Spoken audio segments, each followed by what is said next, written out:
Hello friend, welcome to teaching exam study. दोस्तों, आज discuss करते हैं हिंदी साहित्य के महत्वपूर्ण कवि भारतेंदु हरिश्चंद्र जी के बारे में और इनकी प्रमुख रचनाओं के बारे में हम समझेंगे और इनके पूरे इतिहास को हम देखेंगे। वीडियो छोटी ही रहेगी, लगभग 5 मिनट की, लेकिन चीज़ों को आप अगर हिंदी साहित्य के प्रश्न अगर एग्जाम में पूछी जाती है और भारतेंदु हरिश्चंद्र से प्रश्न पूछी जाती है तो ज़रूर आप प्रश्नों को हल कर पाएंगे और चीज़ों को आप समझ पाएंगे एग्जाम के दौरान। तो आइए वीडियो स्टार्ट करते हैं। सबसे पहले देखते हैं हम इनके बारे में कि हिंदी साहित्य के इतिहास में लगभग 868 ईस्वी से 1900 ईस्वी तक के काल को भारतेंदु युग के रूप में जाना जाता है। जीवन परिचय के बारे में हम बात करते हैं तो इनका पूरा नाम भारतेंदु हरिश्चंद्र था। जन्म जो है वो 9 सितंबर 1850 ईस्वी को हुई और जन्म का जो स्थान है वो वाराणसी उत्तर प्रदेश। पिता का नाम गोपाल चंद्र, जिसे गिरधर दास के रूप में जाना जाता था। भारतेंदु हरिश्चंद्र की जो माता का नाम है वो पार्वती देवी है और इनकी जो मृत्यु हुई वो 6 जनवरी 1885 ईस्वी को हुई थी। केवल 34 वर्ष की आयु में ही इनका निधन हो गया और भारतेंदु हरिश्चंद्र को आधुनिक हिंदी साहित्य का जनक के रूप में माना जाता है और उन्हें आधुनिक हिंदी साहित्य का जनक का श्रेणी दिया जाता है। साहित्यिक योगदान की ओर हम आगे बढ़ते हैं कि खड़ी बोली में हिंदी साहित्य की भाषा के रूप में स्थापित किया गया और हिंदी गद्य के विकास में महत्वपूर्ण योगदान दिया। राष्ट्रीय चेतना, समाज सुधारक और जन जागरण के लिए लेखन उन्होंने किया। नाटकों के माध्यम में समाज की कुरीतियाँ, अंधविश्वास और शोषण पर कड़ा प्रहार उन्होंने किया।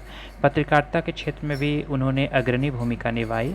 अंधेर नगरी का प्रसिद्ध वाक्य है कि अंधेर नगरी चौपट राजा, टके शेर भाजी, टके शेर खाजा। हिंदी साहित्य में इस प्रसिद्ध वाक्य को आप निरंतर पढ़ते होंगे कि यह पंक्ति भ्रष्ट शासन व्यवस्था पर व्यंग्य करती है। इनकी विशेषताएं के संबंध में हम बात करते हैं कि ये श्रेष्ठ कवि, नाटककार, पत्रकार और गद्य के लेखक थे।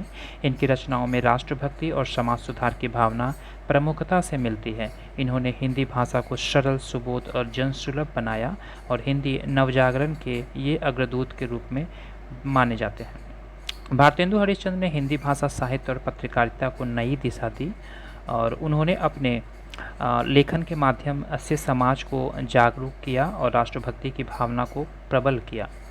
इसलिए उन्हें आधुनिक हिंदी साहित्य के जनक का रूप में जाना जाता है।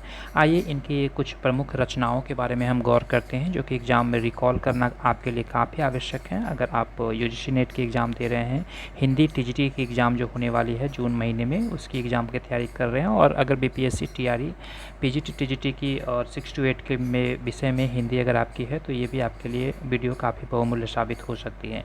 इनके प्रमुख नाटक के रूप में है अंधेर नगरी, भारत दुर्दशा, सत्य हरिश्चंद्र और नील देवी जो हैं इनके प्रमुख नाटक हैं। और वहीं काव्य संग्रह की बात करें तो प्रेम माधुरी, प्रेम तरंग, वर्षा विनोद और कुछ पत्र पत्रिकाएं हैं जैसे कवि वचन सुधा का नाम आप सुनते होंगे, कवि वचन सुधा, हरिश्चंद्र मैगजीन, बाला बोधनी जो है इनकी प्रमुख पत्रिकाएं हैं।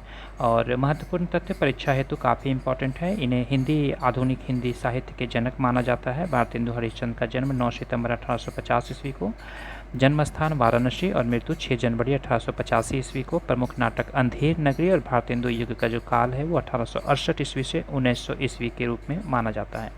तो ये इम्पॉर्टेंट थी भारतेंदु हरिश्चंद्र के बारे में, जो कि एग्जाम में रिपीटेड टाइम प्रश्न अगर इनसे पूछी जाएगी तो आप इस प्रश्नों के माध्यम से चीज़ों को रिकॉल कर पाएंगे। वीडियो देखने के लिए धन्यवाद। Thank you very much.